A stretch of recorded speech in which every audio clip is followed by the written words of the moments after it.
Assalamualaikum warahmatullahi wabarakatuh. Waalaikumsalam warahmatullahi Salam wabarakatuh. lestari. Salam lestari. Lestari alamku, lestari hutanku, lestari Indonesiaku. Halo geng. Ganesha Muda. Halo geng. Ganesha Muda. Halo geng. Ganesha Muda. Ya, sore hari ini saya sedang bersama Muhammad Iqbal Fahmi. Ini adalah salah satu tim kurikulum ya. Tim penyusun Untuk kurikulum. penyusun kurikulum Diklat Angkatan Muda PPA Gasda. Gitu ya? Ya. Ya. Dan kita memang dalam waktu dekat ini akan menyelenggarakan Diksar ya untuk Angkatan Muda Gasda.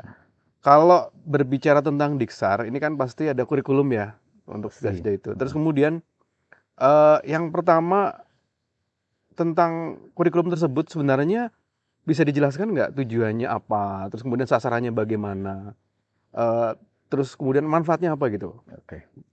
Baik, terima kasih. Kalau dilihat dari namanya saja gitu ya, seorang pencinta alam itu pasti berkegiatannya pasti di alam. Iya pasti. Nah, otomatis seorang pecinta alam itu butuh skill, butuh keterampilan gitu ya. Butuh keterampilan ketika berkegiatan di alam bebas karena Betul. alam bebas itu kan beda dengan kita di dalam ruangan. Beda gitu dengan ya. mall gitu ya. Beda dengan Pasti. mall yang pasti di sana suhunya bisa diatur, terus kemudian terlindung dari hujan, dari angin dan sebagainya. Sedangkan di alam itu kan kita banyak sekali faktor-faktor alam yang melingkupi insan-insan pecinta alam ketika berkegiatan di luar itu. Sehingga Diklat itu wajib untuk pertama membekali siswa, membekali anggota dengan pengetahuan dan keterampilan kepecinta alaman. Satu. Yang kedua, sekalian mengenalkan para anggota, para calon anggota ini kepada realitas di alam bebas itu seperti apa. Mulai dari hal-hal yang ibaratnya kondusif sampai kepada kondisi-kondisi yang ekstrim gitu. Sehingga karena kadang-kadang pecinta alam ya di era sekarang mindsetnya tuh cuma sekedar healing gitu ya. Iya betul. Jadi kalau melihat itu yang sekarang ini terjadi ya. Tapi padahal kalau kita berkegiatan bebas tuh tidak hanya healing di alam, tapi ada tantangannya, ada perubahan cuaca mungkin yang dari kondusif ke ekstrim yang mungkin kita antisipasi. Nah itu yang seharusnya dimiliki oleh pecinta alam hari ini adalah skill-skill itu, pengetahuan itu, sehingga pecinta alam itu bukan dalam tanda kutip pendaki gunung gitu, tapi betul-betul seorang yang memang punya skill di alam bebas, tahu karena bagaimana pecinta alam tuh identik perubahannya. dengan mendaki gunung. Betul. Cuma padahal tidak seperti itu kan. Iya, tidak seperti itu. Pecinta alam itu punya tanggung jawab juga sebagai seorang pecinta alam, seperti kemarin dijelaskan di sejarah pecinta alaman gitu ya. Betul. Ada kode etik, terus kemudian ada tanggung jawab sosial, dan juga pastinya skill itu. Jadi itu kenapa dilakukan Diklat itu untuk memahamkan anggota baru atau siswa tentang berkegiatan di alam tidak sekedar perjalanan ke alam doang gitu, tapi ada hal yang perlu dilakukan di sana, ada ilmu dan tekniknya yang harus bisa dikuasai ya. Dan terus kalau di dalam kurikulum baru ini, karena memang Gasda ini kan sedang menyusun satu kurikulum baru. Nah, kurikulum ini dimaksudkan sebenarnya dari skill-skill yang dimiliki oleh calon anggota ini, itu nantinya kita akan menyusupkan dengan nilai-nilai yang sudah kita susun, yang sudah kita rangkai sedemikian rupa, sehingga nanti nilai-nilai yang dicoba oleh pelatih masukan ini bisa betul-betul terintegrasi kepada anak-anak dan calon anggota. Kurikulum baru ini menyesuaikan kekinian gitu. Betul, pasti. Karena kan mungkin beda ya angkatan saya dengan angkatan sekarang, pasti kan beda ya. Iya, kita ada mencoba mengidentifikasi bagaimana Gen Z ini saat ini karena mereka berinteraksi. Angkatan muda sekarang udah Gen Z ya. Iya. Berinteraksinya seperti apa, terus kemudian ketahanan fisiknya juga kita coba identifikasi untuk apa? Untuk menyusun sebenarnya bagaimana rangkaian kegiatan Diklat AM besok akan dilaksanakan gitu. Agar tidak salah sasaran, tidak salah dosis gitu ya. Tidak salah sasaran, tidak salah dosis, yang pada akhirnya nanti tidak membentuk pecinta alam yang kekinian gitu ya. Betul. Ya karena kan kita memaksakan kurikulum dulu pasti tidak cocok dengan sekarang. Jadi ada pembaruan nanti. Pasti banyak sekali pembaruan. Oke. Terus dengan pembaruan tersebut, apa saja sih kegiatannya? Nah, kegiatannya sebenarnya kita bagi terhadap rangkaian diklat ini kan sebenarnya kalau kita cari secara teoritis di Indonesia gitu ya, ada dua kiblat pola pendidikan pecinta alam di Indonesia. Yang pertama itu kiblat dari Mapala UI, yang kedua kiblat dari Wanadri. Di mana Mapala UI itu dua mazhab gitu ya. Ada dua mazhab pendidikan Yang pecinta dikenal alam sekarang gitu ya. di Indonesia. Nah, kita mau pakai mazhab yang mana? Mapala UI itu menggunakan cara yang tanda kutip lebih ringan pendidikan ya, fisiknya, tapi dalam jangka waktu yang lama. Sampai berapa tahun gitu, 2 tahun kalau tidak salah. Sedangkan diklat dari Wanadri itu dengan beban fisik yang cukup berat, tapi dengan waktu yang relatif singkat. Nah, keduanya memang memiliki plus dan minus ya, sehingga Gasda itu mencoba mengambil sisi baik dari kedua mazhab ini. Sehingga kita karena memang Gasda ini entry point-nya adalah SMA yang notabene memiliki waktu relatif singkat ketika libur ya, sehingga kita bagaimana menyusun sebuah rangkaian kegiatan yang bisa masuk dalam libur siswa ini yang hanya 2 minggu ini, kita susun menjadi 3 tahap. Yang pertama pertemuan wajib, ini ketika siswa itu masih belum libur, artinya hanya pulang sekolah kita kegiatan, terus nanti lebih selesai. banyak ke teori ya. Lebih banyak ke teori. Nah, terus ada diklat ruang. Nah, diklat ruang ini ada teori tapi juga ada simulasi praktik kelas. Iya. Simulasi ditarik di dalam kelas gitu ya. Di dalam kelas.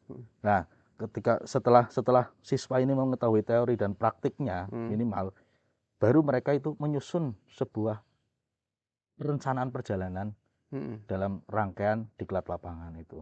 Oke, perencanaan perjalanan itu benar eksekusinya juga kan? Iya, eksekusinya perjalanan. Nah, untuk metodenya sebenarnya, metodenya itu diklat pertemuan wajib ini menggunakan metode hybrid. Jadi ada video yang nanti kita berikan kepada siswa, sehingga siswa nanti bisa lebih mengetahui secara detail materi-materi teknis, terutama yang teoritis kita berikan di video. Nanti calon anggota itu menontonnya di rumah. Terus nanti di kelas kita akan memberikan pembelajaran dengan model-model seperti misal contoh problem based learning.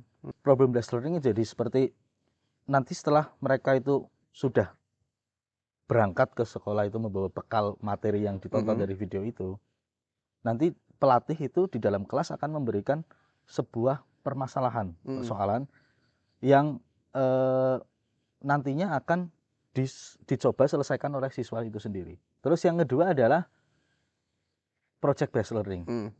Ketika tadi sudah menyelesaikan masalah, terus ada juga project based learning di mana pelatih ketika di dalam kelas itu akan membagi kelompok-kelompok kecil, lalu kemudian dari kelompok kecil itu akan diberikan tugas untuk menyelesaikan sebuah proyek. Misal contoh proyek memasak menggunakan kompor parafin atau kompor spiritus, di mana nasi harus matang sempurna gitu ya. Terus kemudian komposisi gizi di dalam menu makanan itu juga harus sesuai dengan teori yang sudah mereka pelajari di rumah. Oke. Itu project based learning. Setelah itu ada apa lagi? Lalu ada portofolio juga. Terus kemudian ada inquiry dan sebagainya.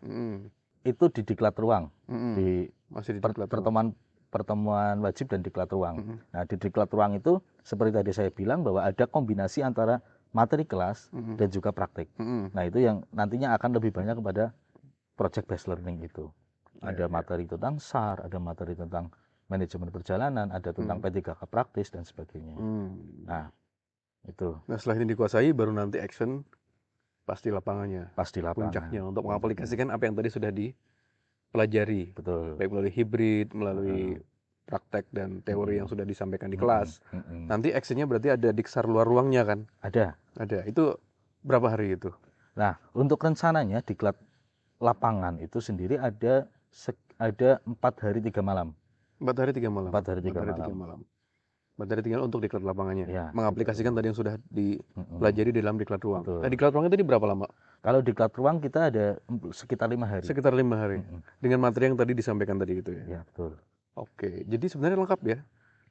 Jadi silabusnya udah disusun dengan rapih ini berarti. Sudah Sudah disusun dengan semuanya termasuk dengan penilaian pembelajarannya. rapih. Penilaian sendiri. pembelajarannya seperti apa? Jadi karena memang yang seperti latar belakang diklat ini adalah untuk membentuk insan pecinta alam Gasda yang tangguh di alam bebas dan tangguh karena alam bebas itu, sehingga ada 3 hal ini yang kita nilai saat ini. Yang pertama adalah kognitif. Pengetahuan kognitif siswa tentang teori-teori dan sebagainya itu harus mereka ketahui. Lalu yang kedua adalah psikomotor.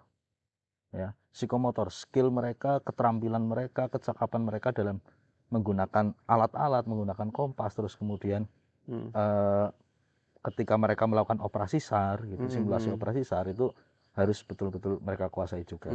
Dan yang tidak ketinggalan adalah afektif. Nah, afektif ini adalah karakter sifat-sifat yang nilai-nilai yang coba panitia itu internalisasikan kepada siswa, itu betul-betul nanti akan kita nilai. Cinta alam kan. Jadi tadi ada kognitif, psikomotorik, afeksi ya. Afektif. Sebenarnya cukup lengkap ini ya, untuk menjadi sebuah dalam kerangka pembelajaran pecinta alam yang tadi disampaikan oleh keinginannya, tujuannya membentuk pecinta alam yang tangguh di alam bebas dan tangguh karena alam bebas. Tangguh karena alam bebas. Oh iya. Tangguh di alam bebas dan tangguh karena alam bebas. Oke, jadi seperti itu ya, kurang lebih kurikulumnya ya. Nah, dengan tadi yang sudah diceritakan oleh Mas Fahmi, profil AM Gasda setelah diklat ini yang diinginkan seperti apa? Nah, kurikulum itu diklat ini kan dibentuk karena memang untuk sesuai dengan visi misi organisasi dan sesuai dengan tantangan-tantangan organisasi, sehingga kita itu membutuhkan seorang anggota yang memiliki profil yang sudah kita inginkan, sudah kita konsep. Seperti apa itu? Profilnya kita ada 8 poin ya. Sesuai dengan visi misi kita diturunkan menjadi 8 poin profil lulusan. Yang pertama adalah beriman pasti kepada Tuhan Yang Maha Esa. Lalu ada disiplin, semangat, tabah, inisiatif,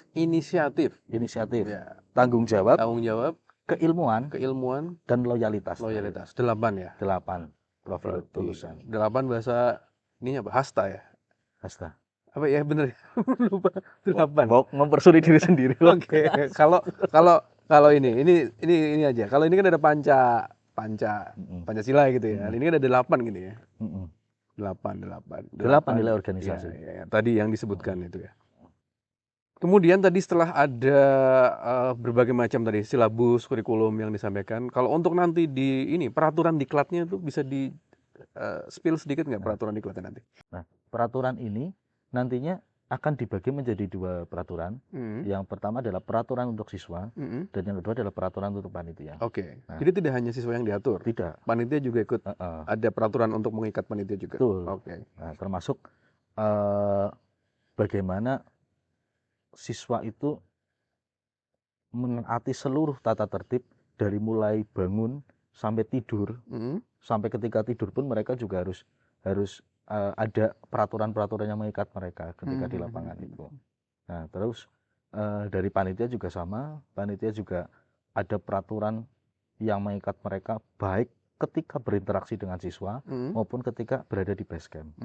Itu seperti itu. Jadi tidak semua panitia itu bisa langsung berinteraksi dengan siswa, membentak dan sebagainya, itu tidak ada. Jadi memang ada divisi khusus, divisi pendidikan yang hanya mereka yang boleh berinteraksi dengan siswa. Karena apa? Karena mereka yang memiliki kompetensi tentang kurikulum yang sedang kita susun. Oke. Itu seperti itu. Jadi nanti untuk yang masuk ke divisi tersebut juga harus paham kurikulumnya dulu kan. Betul. Nah, jadi masing-masing punya porsinya masing-masing. Dengan aturannya masing-masing juga. Betul. Nah, dari peraturan itu pasti kan peraturan ada bukan untuk dilanggar ya, untuk dipatuhi ya. Nah, setiap aturan-aturan, setiap poin-poin yang dilanggar oleh siswa maupun panitia, kita mengenal yang namanya evaluasi dan konsekuensi.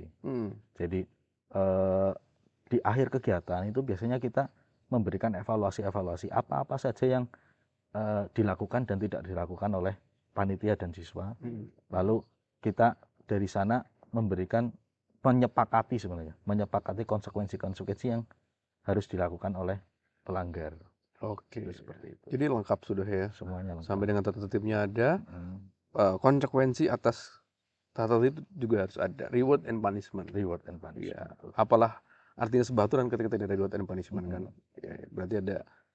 Tapi itu juga dibangun dengan kesadaran sendiri ya, konsekuensi-konsekuensi itu kan. Pasti dari awal kita sudah membangun tentang bahwa ini ada reward and punishment. Misal contoh, kenapa harus ada tata tertib yang sangat mengikat kepada siswa? Karena basis kegiatan kita di alam, kita mulur, ibaratnya ya ketika naik gunung gitu ya, mulur 1 jam saja kita turun dari puncak, kita bisa lewat. Ya, karena di beberapa jam, misal di Gunung Semeru gitu ya, di jam tertentu itu apa namanya, ada asap itu ya, apa namanya, gas muncul beracun gas yang beracun. keluar, Oke. dan kemudian Iya, misal di Gunung Semeru tadi itu seperti itu ya, ya. misal di Gunung Semeru. Ada hal-hal yang emang untuk menjadi pembelajaran, dan itu tadi di hal alam bebas nyata tuh ada kejadian seperti itu, dan harus ada apa namanya, disiplin yang seperti itu kan, ketika ada konsekuensi yang tadi contohkan peristiwa di Gunung Semeru tadi gitu ya. Oke, baik. Begitu tentang diklat. Ada lagi yang perlu disampaikan? Saya kira cukup. Cukup ya. Cukup.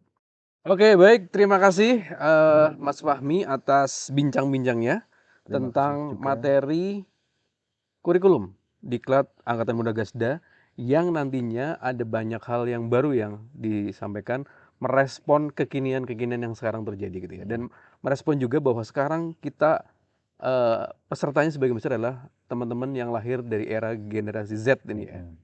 Semoga bincang-bincang ini bermanfaat bagi sedulur-sedulur Gasda. Terima kasih. Salam lestari. Lestari. Halo geng. Ganesha Muda. Halo geng. Ganesha Muda. Halo geng. Ganesha Muda. Terima kasih. Assalamualaikum warahmatullahi wabarakatuh. Waalaikumsalam.